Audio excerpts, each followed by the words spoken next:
Alright, so what we're going to look at here today is the second half of the discussion of kind of industrialization and big business.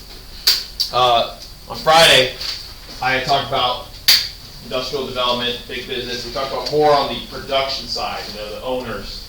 Alright, what we're going to look at today is on the opposite side, we're going to look at the workers, okay, who are actually doing the jobs that were producing all this wealth and all these products, okay? And we're going to look at how workers try to demand better working conditions in the workplace, okay? So we're looking at the growth of the American labor movement. So what we're looking at a lot today is the development of labor unions. That's what we're talking about, unions. If you're not familiar with that, unions are collectives of workers who band together to work together numbers-wise to know about.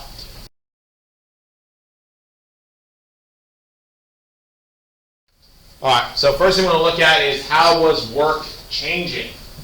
This is one of the key big picture things to understand about American history. Okay? We were transitioning as a country. And this pie chart here shows you. This is 1870, this is 1910.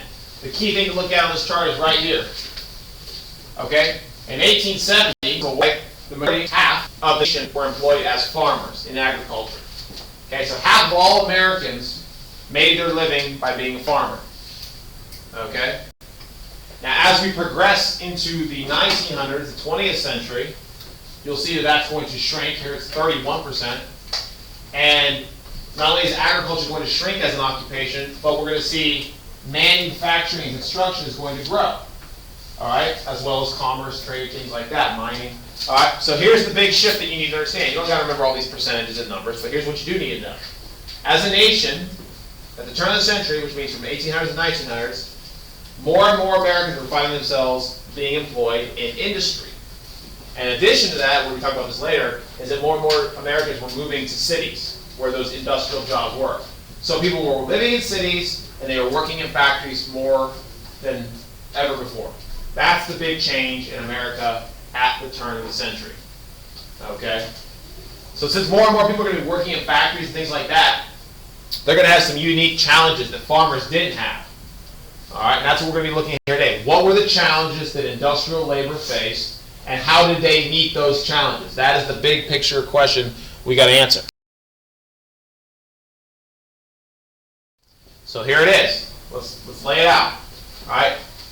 What were labor concerns? In other words, what were the things that labor or workers had to deal with in their jobs at the turn of the century? Right.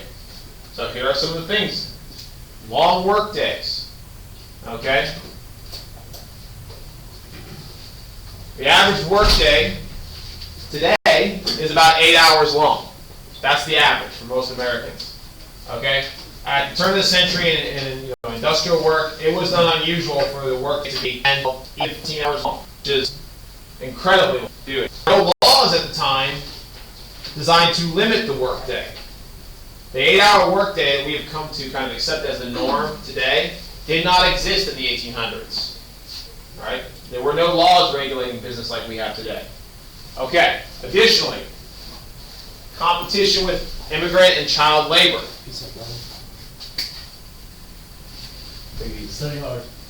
Okay.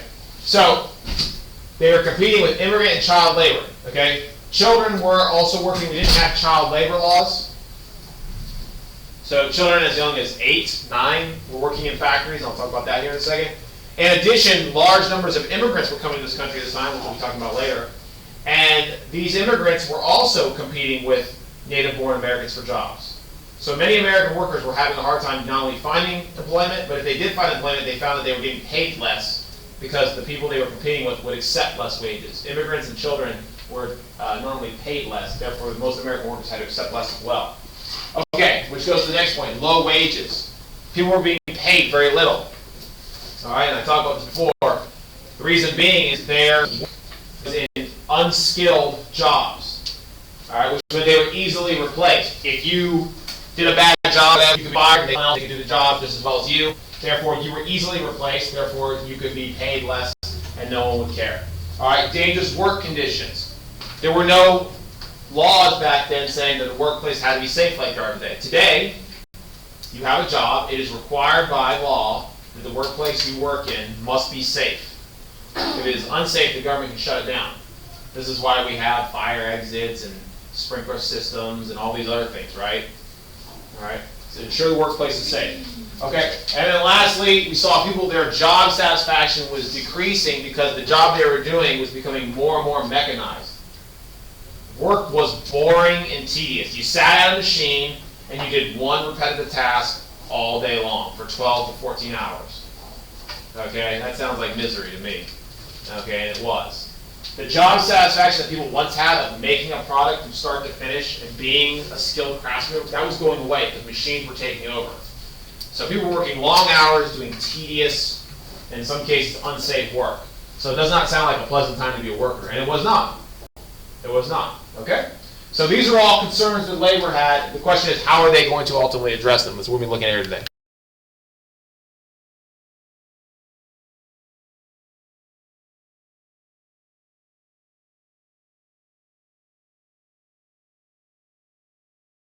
All right, now like I said before, just to show you some pictures, child labor was a big deal.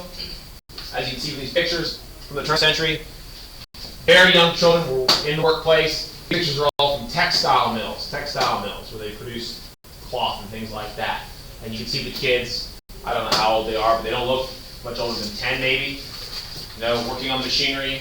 And one of the reasons why employers like children is because, one, they can pay them less, okay, because children were not valued as much as adults. But even, two, they have little tiny hands, and those little tiny hands are sometimes valuable at getting into these machines and freeing up parts when things got jammed up. But of course, that was also very dangerous. So it wasn't unheard of for these children to become injured, lose a finger, lose a hand. And it wasn't in those days even unheard of for people to get killed doing their job. So in some cases, these jobs around large industrial machines were very dangerous, and you could lose your life. Okay? So once again, no laws preventing child labor, no laws preventing hazardous workplace. Those laws that we have today do not exist yet. And the reason why they exist is because of the things we're going to be looking at here today.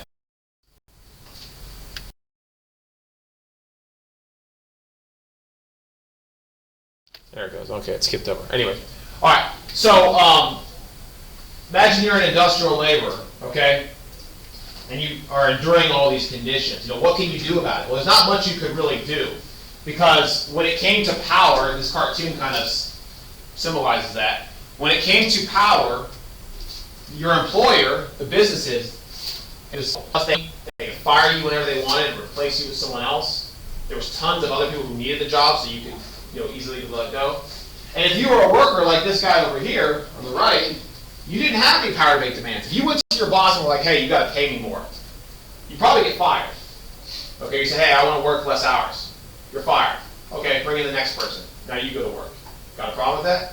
All right. So for the average industrial worker, they had very little what we call bargaining power, which is the power to actually make demands, right? Because of the situation at the time, because there was such a surplus of workers and such high demand for jobs. So if you're a worker and you want to make changes, you really didn't have much hope, okay? Unless you could find a way to exert some kind of pressure on your bosses. The question is, how can you do that, right?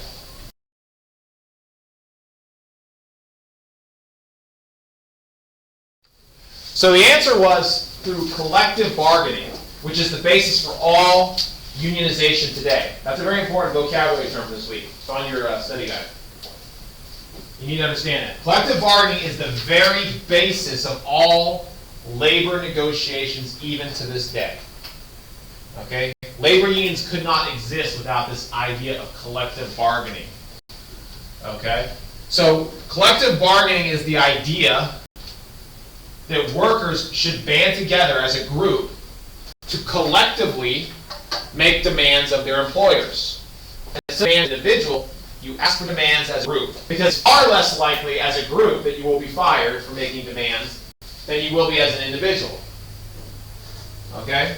If one person went to their boss and said, pay me, give me more money, they'd probably get fired. But if every factory worker went to their boss and said, look, if you don't pay us more, we're going to walk off the job. Now that employer has to make a decision. Is it worth not paying my workers, firing them all, and having to find a whole group of new workers? and train them. And while I'm doing that, my factory is shut down. Okay? Now you put the business owner in a position where they actually have to negotiate because they can't afford to lose all their workers. Right? That's what collective bargaining is. Okay? It's kind of like a group effort because there's strength in numbers. Just like this picture here shows. These workers, any one of them by themselves, has no power. But as a group, they have a lot of power because they can make demands. Okay? They can make demands as long as their employer needs them, okay, to continue to make money. Okay? So that is the basis of all unions. And what we're going to see is at this time here in history, late 1800s, we're going to start to see the development of the first powerful labor unions in American history. Okay? Now, where is this going to happen mostly? All right? The question is, where are we going to see the most labor unrest or the most examples of labor unions functioning, working together? Okay, well, if you look at this map, it may be hard for you to see. Let me hit the lights for a second. The red on the map represents the places where we saw the most labor unrest. And, you know, it's all over the country, even down in Florida. All right? But there's one region of the country that sees more unrest than any other. Which one? Right up here. This is where most of the rest, I mean, the whole area is pretty much shaded. That means in those areas, there was strikes and labor disputes and things like that. And there's a good reason why it's the Northeast. You shouldn't be surprised by that, because if you know anything at this point about American history, is the Northeast is where most of our industry was. That's where the workers were. That's where the jobs were. If you worked in a factory, chances are you lived up in this region somewhere. Because everyone out here, for the most part, not all of them, but most of the people who lived out here were farmers. Okay? Yeah, there was some industry, there was some mining and things out there, but most of our industry and trade is going to be up here in the Northeast. It had been that way all the way back since we were colonies, part of England, by the way. Okay? So that's the places we're really going to be focusing on. Now, let's talk about some prominent labor unions. I'm not going to ask you to know every labor union. I just want you to know a few. I always like to give you a few examples, and then it's you, if you have to talk about them, like in an essay, like the one you might take on Friday, right? You would then be able to mention them to support your argument. So it's good to know a few of these. All right. Now the first one I want you to know, it's not the first labor union ever in American history, but I would say it's the first really big, significant one. So for our purposes, it is kind of the first, but it's technically not. Okay. The Knights of Labor. The Knights of Labor is one of our first really powerful labor unions in American history. All right. Now let's look at some of the key things here. This first point right here. The Knights cater to all workers. If you were a worker, you were welcome in the Knights. It was a one big union type deal. All workers are allowed.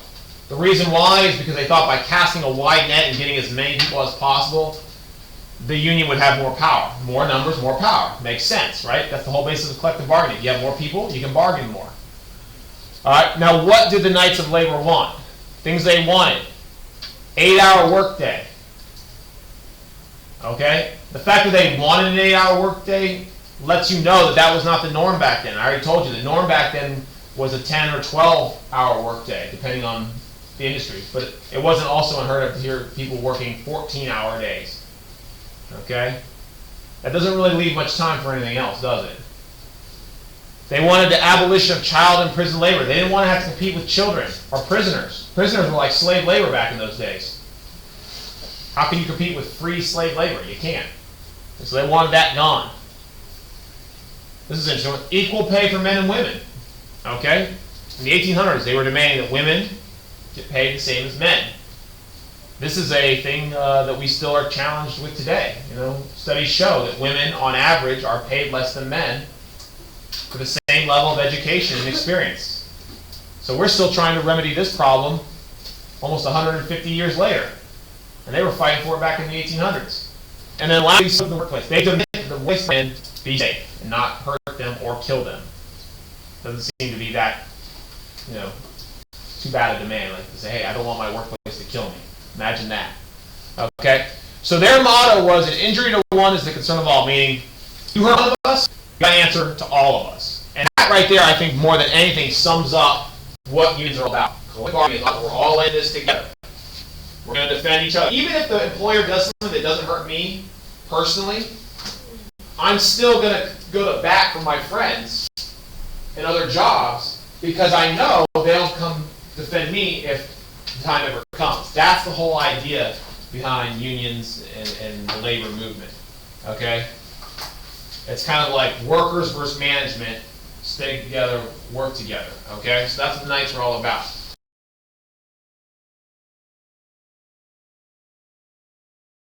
Alright. Now, I'm going to give you a couple examples of famous strikes in American history. I would like you to know a few of these. Okay, one of the first major strikes in American history around this time period was known as the Great Railroad Strike, 1877. Okay? And you see it mostly focused in on the Northeast as well, because that's, of course, where most of the rails were. Alright, this is a railroad strike, obviously. Railroad workers were upset about pay, conditions, so they said, we're going to strike, we're going to shut down the railroads. Okay? Until we get our demands met. And this was a very serious strike because the railroads at the time were our #1 means of transport. There were no cars back then. So if you shipped goods, you did it by the railroad. If you wanted transportation, it was by a railroad. You shut down the railroad, you shut down basically all the transportation and movement in America.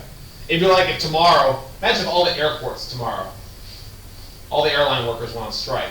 Can you imagine how much of a disaster that would be for our country? Think about all the mail. Think about all the shipping. Think about people who just want to go visit their families, right? You couldn't fly anywhere. The entire nation would grind to a halt, right? That's how serious this strike was, okay? So in a way, it was an effective idea at getting your demands met because they said, we're not going to go back to work until we get paid. And they had a lot of bargaining power. Now, did it ultimately work? Well, not really, and here's why. This is something I want you to remember, okay? The government came out against the strike. This was a very common thing back in those days. The government of the United States, who at that time was led by President Rutherford Hayes, called out the U.S. military, and he ordered the military to attack and force the armed forces in violence, the government did, to force the workers to go back to work. So this strike ended in violence. Okay, now that is not unusual at this time. A lot of these strikes end in bloodshed. People died in this. There were actual fights and battles in which people were being killed on both sides. Okay, so the Great Railroad Strike is just one example of one that ended in violence, and also it's another example in which the government intervened. Now, very important you get this because I'm going to repeat it again and again. In almost every major strike in this era, the government always sided with business. The government almost never sided with the workers. What are you doing here? Okay, let's stay focused. Okay, I just want to make sure. Thank you. Okay, so the government always sided with workers. Or sorry, don't write that down. The government always sided with big business. The government never sided with workers in the 1800s. And I'll talk more about that here in a minute.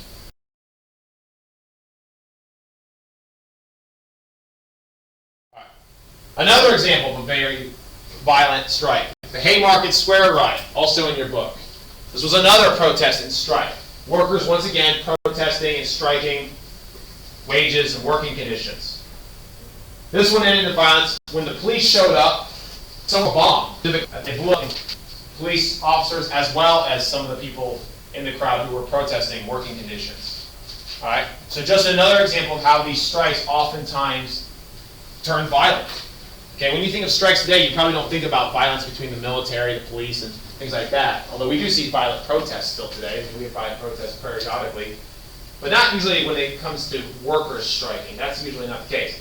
But in the 1800s, it was very common for these strikes to turn violent. People were willing to fight and even die to achieve their rights as workers. All right, now here's another union I want you to know. The American Federation of Labor, the AFL. Okay? Eventually the Knights began to lose. Other unions said, okay, we're going to step up and we're going to kind of take over. Okay? The AFL was probably a pretty successful labor union, but the AFL is still around today. Okay? The difference between the AFL and the Knights is this first point right here. It's the main one. It catered only to skilled workers. Whereas the Knights catered to any worker, the AFL catered to all work, or excuse me, the AFL catered only to skilled workers who had some kind of education or training, gave them more skills than an unskilled worker. Now that may seem weird, like say, well, wouldn't that limit your membership, right? If you only give membership to skilled workers, you're leaving out all the unskilled workers, which means your numbers will be smaller. And I already told you that unions are all about numbers, right? But there was actually a reasoning behind this. Even though it did limit their numbers some, catering only to skilled workers actually had some advantages. Anyone tell me why? They're good at working. So they're good at working. What does that mean? What does that mean for bargaining? They know what they're doing, so you don't have to like train people. You're in the right ballpark, yeah. Or it's more difficult to replace a skilled worker than Yeah. unskilled ones. Yeah, skilled workers are harder to replace, right? They have more value, yeah. And since they're more skilled, they can do more things instead of more people doing less Right, things. and because they can do more things, they're more in demand, right? Isn't that, I mean, why do you get an education? Think about it. When you're getting an education, you're getting skills, are you not, in a sense? You're getting skills. The more education you get, the more skills you have. And the reason why you do this is because the more skills you have, the more demands you can make of an employer. It basically increases your value as a worker. Okay, a worker with a college degree, in theory, has more skills than a worker than with just a high school diploma. Therefore, you can make more demands for being paid. Hence, people who have college degrees tend to usually, not always, get paid more than people with just high school diplomas. And the more education you get, the more you can demand. It's pretty simple. And the same thing goes for experience. A worker with 20 years experience can demand more pay than a worker with no experience. Okay? Same premise here. Skilled workers can make more demands. So here's the deal. The AFL didn't have as many people, maybe as the Knights, but the power they had was greater because they could make demands as skilled workers. Okay? And their big thing is this right here. I don't know if this is in your book, so I'm going to talk about it. They were big supporters of what's called the closed shop. A closed shop is a business in which you had to be a labor union member just to get a job. You couldn't even get a job unless you joined the union, which guaranteed union membership was big. Okay, there are still some states today where if a job is unionized, you have to be a union member to work there. Now, Florida is not one of those states, I'll tell you right now. Florida has very weak union rights, very weak labor laws, which means in Florida, the laws tend to favor business over unions. So unions in Florida are very, very weak. We're not even allowed to have a closed shop in Florida. That's illegal in Florida. A what? A Closed shop, where you have to be a union member to work. They cannot require that in Florida, so I'm just telling you. But in some states, we still do have those. And at the time, it was a big push because closed shops were really good for workers. It guaranteed they could make their demands and get those demands met.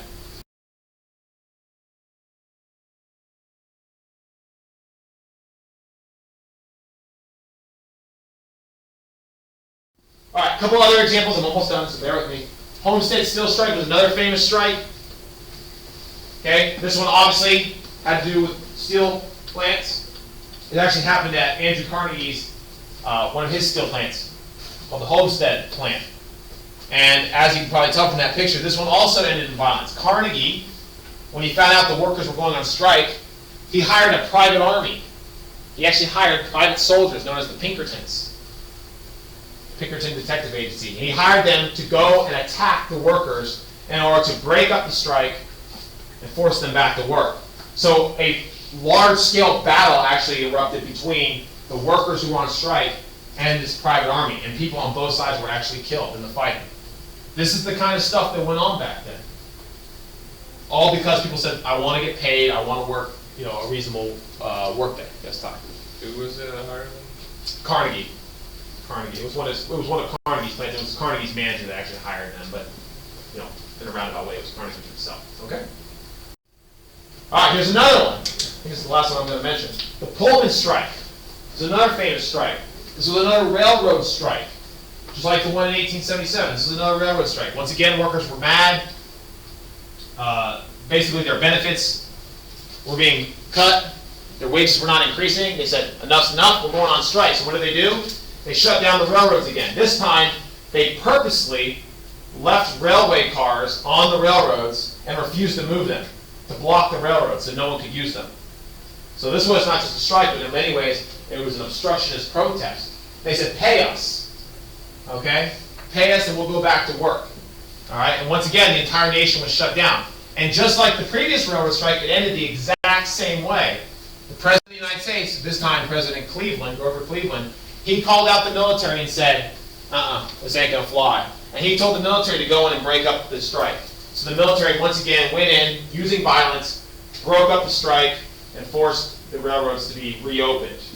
And his justification was, well, since the United States needs the railroads to deliver the mail, and that's a government function, he had the right to interfere, because these protesters were basically interfering with the government delivery of the mail, which was just his excuse. So once again, let me make this point one more time clear. I've already said it. In every single strike, major strike at this time period in history, the government favored business. The government never came out in favor of the working man. It isn't until the 20th century that we actually start to see some presidents go, maybe I need to worry about the working, individual as well. But it's not until the 20th century, and I'm not going to talk about it today. Okay, if you do want to know, the first president to ever back working class people was probably Teddy Roosevelt. He's the first time to ever back them. Okay? Now, let me finish up with a couple things. Now, so many Americans were disillusioned or unhappy with what was going on at this time that they said unions are not the answer. They said unions alone cannot solve the problems we have. People are not getting paid, they're not being treated right. So many people said things are bad. They said we need to take everything about the American economy and restructure it. That's pretty bold to say, right? So these people argued, like Eugene was one of them, they argued the United States needs to adopt a more socialistic economic system. Now, I briefly touched upon this last Friday.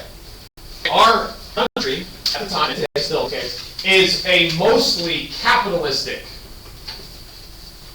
country in terms of our economy, right? You remember me going over this? Remember the difference? In capitalism, in a capitalistic society, who owns the means of production? People, private citizens, businesses, corporations, individuals, and private citizens. Yes, sir. And in socialism, the state owns everything that's produced. In socialist societies, the state owns most of the means of production. Maybe not all of it.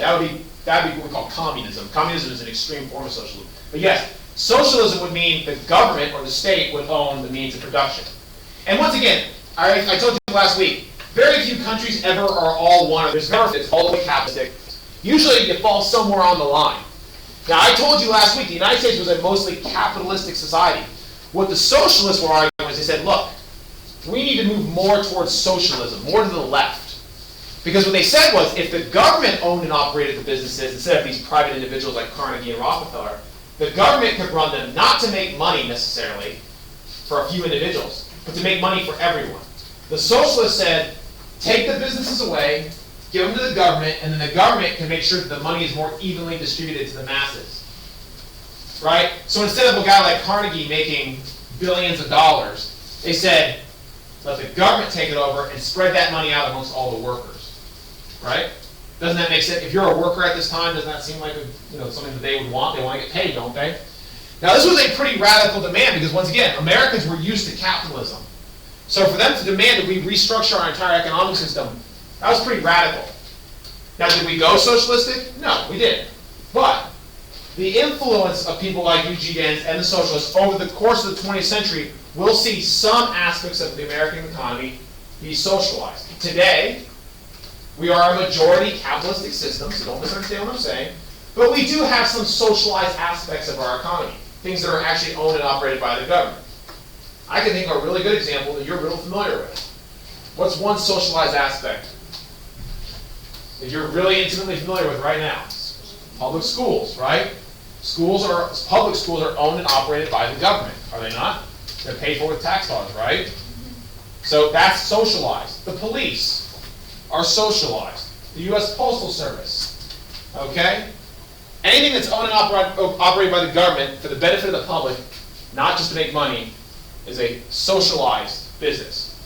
Now, we also have, the majority of our businesses are owned by individuals. Walmart, Microsoft, Apple, all of those are all private stuff, okay? So like I said earlier, you fit somewhere on the spectrum. Today, we're a little bit to the left of where we were. Back then, we were way on the right, now we're to the left.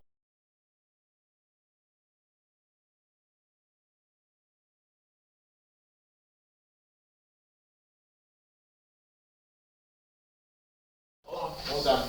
Now, there was one labor union that was promoting socialism more than any other. It was a very extreme labor union. It was called the IWW, Industrial Workers of the World. They were nicknamed the Wobblies. They were definitely a more extremist labor union. So much so that they didn't just favor labor rights, they favored restructuring the entire American economic system into a more socialistic system. This debate between capitalism and socialism is still one we have today. And it's still one of the big divisions between the two major political parties. Okay? Alright, so as we go into the 20th century, what we find is labor union membership, while small, still small, it is growing. Okay, it is growing. Alright, and what we're going to find is though labor unions, I'm almost done, I got one more slide. Labor unions only made modest or minor gains in the 19th century. In the 20th century, they will make some gains. And a lot of the things that we have today, a lot of rights we have as workers today, you will have to enjoy it. You have because people before you put in the effort. And people died for this. You know, we always talk about soldiers who died for our freedoms. Very rarely do we talk about workers who died for our freedoms. Workers died for these freedoms. Alright, this is my last slide to conclusion. So overall, only modest gains made in the 19th century. Why? Because management was able to overpower workers. Even with labor unions, management usually overpowered workers because they had private armies, they had the government, the president on their side, they had the courts on their side. And you might say, why did the government support business? Well, same reason they do today, right? Businesses could help pay government officials to get elected. Okay? And today, it is very common for businesses to give tons and tons of money to politicians to get elected. That's all illegal. And then they expect these politicians, once they get into office, to do them favors. That sounds pretty corrupt, right? To pay off someone to do something for you? Sounds like a bribe. Perfect lobby. You're perfectly allowed to do it. It's all part of American politics. Okay? So anyways, lastly, only about 3% of workers were actually unionized. That's a very small number, obviously. That number will grow going into the 20th century, and we will see more success. But we're not going to talk about that today. We're going to say that. Okay, copy that down. That's it. You still got a few minutes, so you got plenty of time to copy it down. Any questions? Everyone good? Are you asking a question? Yeah, what's up? When was the Great Depression? Great Depression was in the 1920s and 30s. 1929 to about 1939 would be a safe number until World War II. Yes, bring your books tomorrow. Good question, thank you. Bring your books tomorrow. We're doing an activity that you're going to need for the essay on Friday. You have your book, it's going to be a lot easier for you. I promise. What are you saying? Hear that, David? Yeah. Tomorrow. Yeah. Tomorrow. Not today. Tomorrow. It's a broad time now. It's better to bring it and not need it. In the brains, you still gotta remember. It's put in my locker today. You're still Don't get you still need to bring it up. Yeah. Oh, I'm going so I can feel it. Okay. Good job. Gotta know this stuff for Friday. Gotta know this stuff. May not be the most exciting, but still need to know it. I'm looking at my penguin. What color? It's a penguin. It's more of a lemon eye. Lemon with the eye.